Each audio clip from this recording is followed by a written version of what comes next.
Bagaimana pendapat Ibu kalau nanti saya masuk ke universitas yang kurang terkenal, Bu? Apakah itu memalukan dan juga bikin bangga orang tua? Maksud universitas tidak terkenal itu apa? Mungkin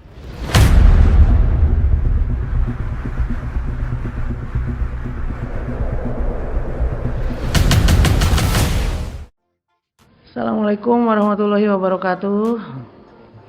Alhamdulillah hari ini hari Sabtu tanggal 2 September tahun 2023. Saya mau ngisi acara-acara eskul apa itu? 3MC. Hari ini akan menjawab pertanyaan-pertanyaan dari siswa MAN 2 Kota Bogor karena saya di sini profesi sebagai guru BK atau bimbingan dan konseling MAN 2 Kota Bogor. Saya dinas di sini dari tahun 1992. Jadi insya Allah pengalaman saya udah banyak bagaimana menghadapi anak-anak. Mudah-mudahan sih keinginan saya anak-anak tuh nantinya bisa sukses setelah lulus dari MAN 2 Kota Bogor.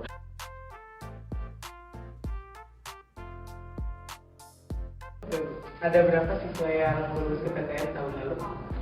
Tahun ini yang keterima di PTN tuh sekitar 249 orang. Ada yang lewat jalur SNMBP, SNMBT, dan ujian mandiri. Menurut Ibu seberapa penting sih Bu anak MAN 2 lanjut kuliah ke PTN? Kalau menurut saya mungkin kalau saya berkehendak anak-anak alumni tahun ini, tahun 2023 ini, saya berharap anak-anak bisa banyak masuk PTN. Yang penting kemauan dari anak-anak cukup tinggi dan berusaha yang cukup tinggi, insya Allah akan banyak anak-anak yang bisa masuk ke perguruan tinggi negeri. Bagaimana cara mengatasi rasa bingung dan takut salah memilih PTN dan jurusan apa yang diminati? Mungkin kalian itu yang siswa itu yang diharapkan banget oleh saya itu mereka memahami kemampuan dirinya sendiri. Lalu kan untuk kurikulum kelas 12 sekarang kita masih menggunakan kurikulum 13. Jadi anak ada jurusan IPA, jurusan IPS, dan satu lagi ada jurusan agama. Tentu mereka itu yang mungkin bagi anak-anak yang duduk di jurusan IPA, apa sih yang paling menonjol dari pelajaran-pelajaran peminatan? Ada fisika, kimia, biologi, matematika. Kalau mereka sudah sadar, saya unggul di salah satu pelajaran peminatan tuh misalnya fisika atau misalnya matematika. Makanya mereka oleh saya dibimbing untuk memilih jurusan-jurusan yang memang memerlukan dari mata pelajaran tersebut. Itu sih. Lebih baik masuk PTN karena keinginan sendiri atau diatur orang tua, Bu? Karena jujur saya maunya ke swasta.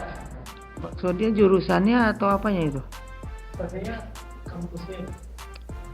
Oh, jadi memang kalau saya berharap anak-anak tuh memilih jurusan tuh sesuai dengan keinginan sendiri, bukan keinginan orang tua. Karena kadang-kadang orang tua itu mungkin lebih dominannya ke dunia kerja.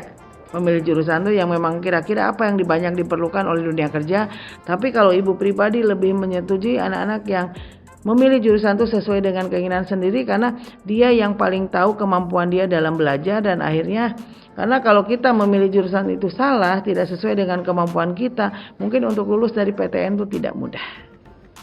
Peraturan tentang SNBP dan SNBT, terus strategi buat masuknya gimana, Bu? Oh iya, kita tahu bahwa masuk PTN tuh sekarang tuh ada 3 jalur. Yang pertama SNMBP, seleksi nasional masuk bersama prestasi. Lalu yang kedua yang disebut SNMBT, seleksi nasional bersama melalui tes. Dan yang ketiga adalah ujian mandiri, ya, yang dilaksanakan oleh masing-masing PTN. Nah, untuk SNMBP mungkin apa yang harus dipersiapkan kalian? Karena tidak semua siswa bisa ikut SNMBP. Mungkin yang bisa ikut SNMBP itu anak-anak yang masuk 40% terbaik. Tentu kalau untuk kurikulum sekarang, kurikulum 13 di jurusan IPA, di jurusan IPS, dan di jurusan agama. 40% terbaik di IPA itu anak-anak yang mungkin untuk tahun ini sekitar 100 orang yang bisa masuk SNMBP. Jadi selalu masuk ranking 100 di IPA semester 1, semester 2, semester 3, semester 4, dan semester 5. Untuk SNMBP udah 2 tahun ini semua nilai dimasukkan. Kalau zaman dulu yang dimasukkan hanya nilai peminatan dan nilai bahasa Indonesia bahasa Inggris. Kalau mulai tahun 2023 ini semua nilai dimasukkan yang ada di dalam rapot. Kalau SNMPT satu lagi persiapannya apa? Anak-anak mempersiapkan diri untuk ikut seleksi lewat tes yang dulu dikenal dengan UTBK.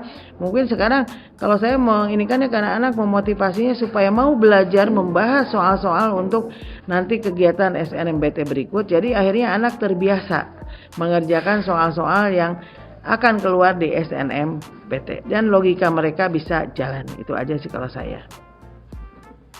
Kalau yang jalur mandiri apa? Nah, kalau untuk ujian mandiri bedanya dengan SNMBP, SNBT itu dilaksanakan oleh masing-masing PTN. Hanya memang jalur mandiri sekarang itu yang saya tahu itu ternyata uang pangkalnya cukup pada mahal. Banyak juga ujian mandiri itu yang menggunakan nilai SNBP, SNBT dan menggunakan tes khusus untuk masuk ujian mandiri. Itu nanti tergantung dari siswanya. Mungkin diindikan lagi oleh hasil mereka di UTBK itu nilainya bagus enggak. Mungkin kalau untuk bagus mereka akan menggunakannya jalur mandiri itu menggunakan hasil tes SNMPT, EBT ya salah terus. Jadi kira-kira pertanyaan atau soal UTBK SNBT itu sama nggak sih Bu? Sama dengan soalnya mandiri? Ada yang sama, ada yang enggak. Mungkin karena kalau kita tahu SNMPT sekarang tahun ini tuh yang diuji hanya skolastik. Kemampuan skolastik tuh di sini ada literasi bahasa Indonesia, literasi bahasa Inggris dan kemampuan matematika. Jadi tidak ada lagi di UTBK tahun ini tuh pelajaran saintek maupun sosum. Tapi mungkin di ujian mandiri itu masih ada saintek sama sosumnya. Jadi kalau yang ikut ujian mandirinya untuk jurusan-jurusan saintek mungkin ada tes sainteknya. Kalau untuk jurusan yang sosial mungkin ada kemampuan sosumnya. Tapi kalau di UTBK hanya skolastik. Dan saya punya pola pikir kalau skolastik itu logika yang harus jalan. Jadi bukan hafalan ujiannya, tapi logika kalian lah yang harus jalan. Pertanyaan selanjutnya nih Bu. Saya mau masuk ke Politeknik Bu. Apakah belajarnya sama seperti ke SNBP dan SNBT? Nah, untuk politeknik itu semua program politeknik itu programnya diploma. Tidak ada yang programnya S1 atau sarjana. Dan sekarang politeknik itu yang saya lihat mulai tahun ini tuh semua seleksinya melalui SNMBP, SNMPT dan ujian mandiri. Kalau tahun-tahun sebelumnya kan politeknik itu tidak ikut jalur, jarang yang ikut ke SNBP atau SNBT, dia punya seleksi masing-masing. Tapi untuk tahun ini semuanya masuk ke sana. Dan memang kalau untuk politeknik tuh tesnya hampir sama karena tadi seleksinya berbarengan. Hanya mungkin untuk saingan kalau kalian ikut di SNBP atau SNBT itu jurusan-jurusan diploma atau vokasi, mungkin saingannya tidak akan sebanyak jurusan S1. Bagaimana cara mengatasi minat masuk jurusan yang berbeda dengan jurusan saat SMA? Jadi lintas jurusan gitu. Nah, mungkin kalau untuk lintas jurusan itu kalau kalian merasa, kalau saya untuk jurusan IPA mungkin tidak melarang untuk yang lintas jurusan. Tapi kalau untuk IPS, anak-anak IPS masuknya ke saintek mungkin akan saya larang. Kenapa? Karena takutnya dia merasa mampu, tapi ujungnya karena selama di SMA-nya dia tidak belajar masalah saintek, nanti kuliahnya lebih pokok ke saintek dan akhirnya kesulitan dan akhirnya akan susah untuk menuju ke lulusan. Apakah Mandua memfasilitasi muridnya untuk kuliah di luar negeri dan bagaimana pemberkatannya? Nah, untuk anak-anak yang minat di luar negeri, karena untuk anak-anak tahun sekarang itu, zaman sekarang itu tidak sesulit zaman dulu. Karena semua informasi itu pasti ada di HP, di Google mereka. Makanya saya selalu menyuruh anak-anak yang ingin kuliah luar negeri, silahkan kalian mencari sendiri ada di mana dan bagaimana dan apa aja syaratnya. Mungkin kami sebagai sekolah akan membantu untuk menyelesaikan pendaftarannya dan syarat-syaratnya. Tapi untuk informasinya saya anjurkan anak-anak untuk mencari beritanya masing-masing. Selanjutnya Bu, cara biar gak salah pilih jurusan bagaimana Bu? Saya masih takut buat pilih jurusan dan masih bimbang. Kelas 10 yang nanya. Oh iya, kalau untuk anak-anak kelas 10 mungkin sekarang ada kita menggunakan kurikulum Merdeka. Beda dengan kurikulum 13 itu begitu masuk ke madrasah aliyah, anak-anak langsung duduk di peminatannya masing-masing. Tapi dengan menggunakan kurikulum Merdeka, perkumpulan peminatan itu baru ada di kelas 11. Nah, makanya Ibu kabarin untuk anak-anak kelas 10, sekarang mungkin kalian sudah mulai belajar matematika, belajar fisika, belajar kimia, belajar biologi, atau belajar geografi, belajar sejarah, belajar ekonomi, dan sosiologi. Nah, sekarang yang Ibu tanya, di mana kalian punya keunggulan untuk yang mapel-mapel Ibu sebutkan tadi. Jadi kalau kalian punya keunggulannya di pelajaran-pelajaran eksak, makanya Ibu saranin nanti perkumpulan peminatan di kelas 11 yang diambilnya adalah yang eksak. Tapi kalau kalian merasa lemah, jangan memaksakan diri, masuklah kalian di kelompok-kelompok ilmu-ilmu sosial, dan tentu jurusan itu juga harus disesuaikan dengan rencana kalian nanti setelah lulus dari MAN 2 mau masuk perkuliahannya ke jurusan mana. Bagaimana pendapat Ibu kalau nanti saya masuk ke universitas yang kurang terkenal, Bu? Apakah itu memalukan dan juga bikin bangga orang tua, Bu? Maksud universitas tidak terkenal itu apa? Mungkin gak masuk ke top 5, Bu, kayak masuk UI, UG. Jadi mungkin masuk PTN yang list kedua ya, list B-nya bukan yang list A-nya. Kalau bagi saya sih semua anak masuk PTN mana aja itu bagus dan hebat, karena kita tahu kalau kita lihat kalian di Google tentang SNMBT tahun ini, pasti semua jurusan tuh peminatnya luar biasa, melebihi kapasitas yang mau diterima. Hanya pesan dari Ibu mungkin hanya satu, janganlah kalian menganggap bilang atau susah masuk ini, susah masuk UI, susah masuk UGM.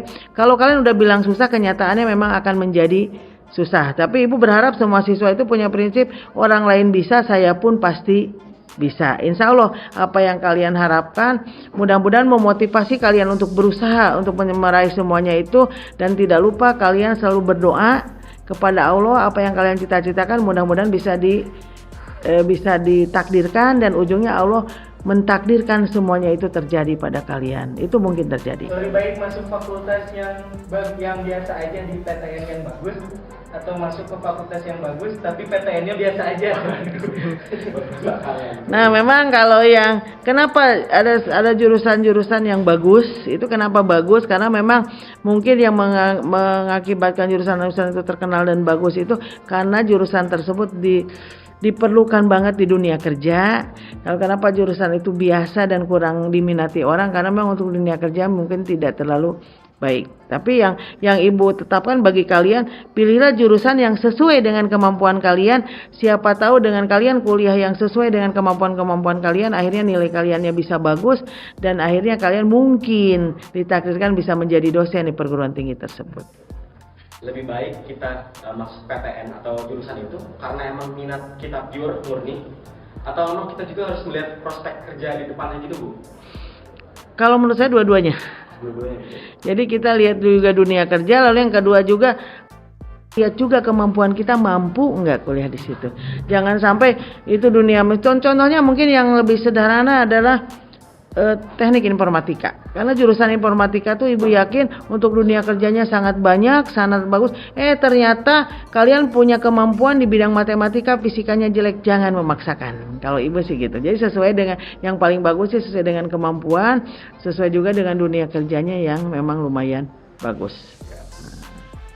Gimana harapan Ibu gitu ke anak kelas 12 yang lagi mati-matian kan di PTN gitu, Bu? Benar mati-matiannya? Ada yang mati-matian, ada yang mati-matian, Ibu. Ya, Ibu nggak tahu siapa yang punya mati-matian. Emang kalau ngobrol kan Ibu nggak tahu ya kegiatan kalian di rumah. Mungkin yang paling tahu kegiatan kalian di rumah tuh adalah orang tua kalian. Kalau Ibu kan nggak tahu, Ibu taunya di sekolah juga kadang-kadang anak-anak kita tuh apa ya? Kayaknya kalau belajar di kelas inginnya keluar, kalau kegiatan ekskul bisa sampai sore baru pada pulang. Tapi yang saya harapkan sekarang memang gimana caranya anak-anak Ibu kalau ngobrol sama anak yang tidak ikut bimbel, karena mungkin kemampuan orang tuanya tidak, secara ekonomi tidak bagus, makanya silahkan kalian sekarang berteman dengan teman-teman kalian yang untuk masuk bimbel, lalu seringlah belajar soal-soal di tempat bimbel. Kalau tidak ngerti ya bertanya pada teman-temannya supaya apa yang kalian baca itu bisa dipahami. Dan untuk mengerjakan soal tuh, latihan soal bukan hanya tahu soal ini jawabannya A, tapi kalian harus paham kenapa jawabannya itu harus A. Kenapa jawabannya itu harus B? Karena kalau kalian sampai paham alasannya jawaban A, jawaban B itu kenapa, insya Allah kalian menghadapi soal seperti itu akan mudah dan gampang. Dan tolong juga dari diri kalian tuh jangan ada kata-kata, oh belajar matematika susah, belajar fisika susah, nanti kenyataannya benar-benar jadi susah. Tapi harus punya prinsip, orang lain bisa, saya pun pasti bisa. Insya Allah semuanya akan berjalan gampang dan mudah. Buat teman-teman yang masih mau bertanya, boleh diisi lagi di channelnya. Insya Allah kita bakal ada di segmen-segmen lainnya bersama narasumber lain juga. Terima kasih Mbak Akmal. Sama-sama. Assalamualaikum warahmatullahi wabarakatuh. Itu aja ya.